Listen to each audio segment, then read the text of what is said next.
Good afternoon. I just met with 6 of my judicial nominees from the state of Michigan. I knew these were decent people, capable people when I nominated them. My meeting with them today confirmed that. These are good people. They are of the highest caliber.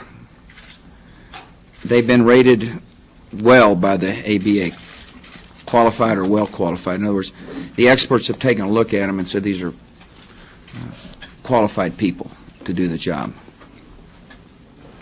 They're devoted public servants. Their nominations are stalled because of the tactics of a minority of senators. These are superb nominees. They deserve a vote.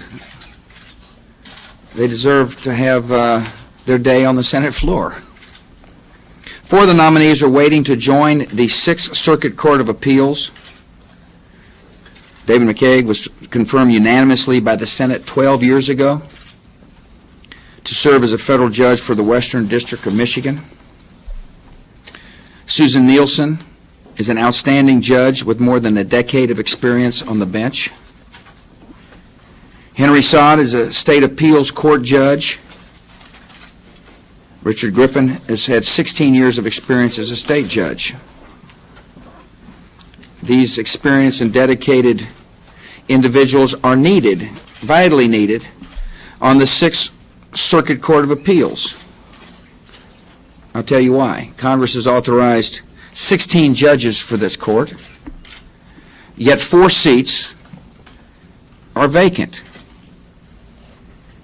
All 4 of these vacancies have been designated judicial emergencies by the Judicial Conference of the United States. It is irresponsible for the United States Senate to deny an appeals court 25% of the judges it needs. My nominees for the district courts in Michigan have also waited far too long. Tom Ludington, a respected state judge for nearly 10 years, has waited more than 21 months without a vote. Dan Ryan, a jurist with a decade of experience on the state bench, is held up for more than a year. I believe this treatment is unfair. I believe it's disrespectful. It is a disservice to the people of this state. My Michigan nominees are not the only ones being blocked by a Senate minority.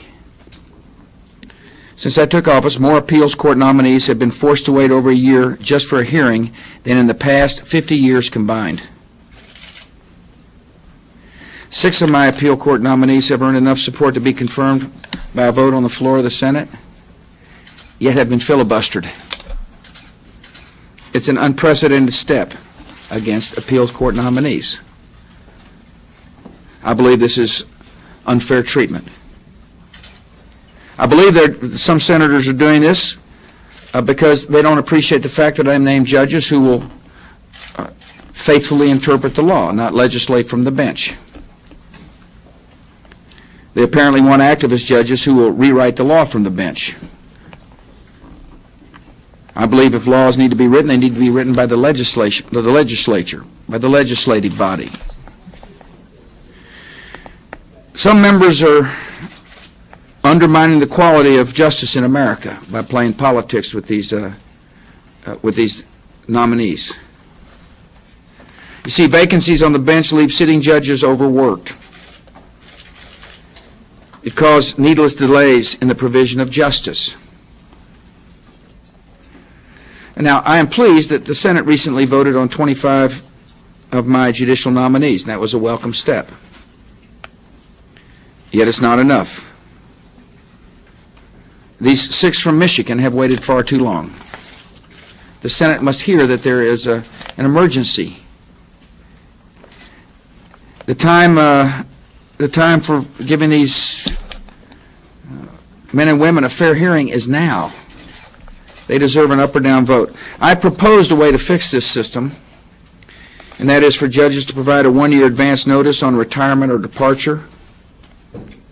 Upon that notice, the President would select a nominee within 180 days, and then the Senate would hold both a hearing and an up or down vote within 180 days of the nomination. This seems fair to me. It would treat these people who are willing to serve fairly. I met with the 6 nominees, because I wanted to assure them I was not going to abandon their nomination no matter what the politics was like in the U.S. Senate. And I wanted to thank them for their patience. It's not easy to be nominated and then have your hearing held up for political purposes. These are good, decent people. I asked them to thank their families. And now I'm calling upon the senators from this state and the minority of senators who are refusing to move my nominees along to be fair and just give them a vote. They can express their opinions about whether or not they think these judges are qualified. Obviously, I think they are. They can argue about their judicial temperament, and that's a fine debate. But for fairness' sake, give them a vote, up or down. The people of Michigan must know that 6 good, decent Michiganders who are capable people are not being allowed to serve their state on the federal benches because of politics being played in Washington, D.C. Thank you for giving me a chance to come by and discuss this very important issue.